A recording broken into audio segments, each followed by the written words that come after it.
बहुत आसान है कहना, मोहब्बत तुमसे करता हूँ, मगर मतलब मोहब्बत का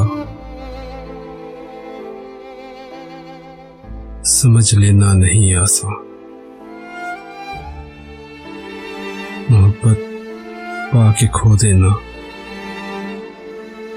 मोहब्बत खो के पा लेना, ये उन लोगों के किस्से हैं मोहब्बत के जो मुजरिम हैं,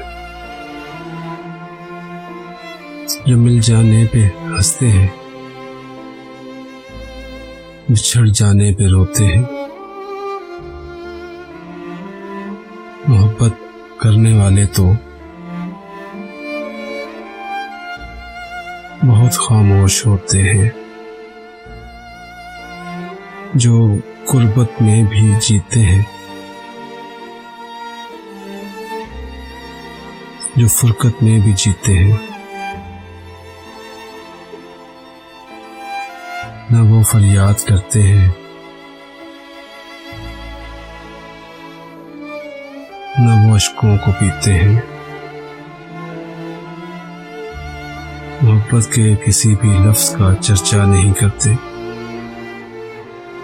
वो मरकर भी अपने चाहत को रुस्वा नहीं करते।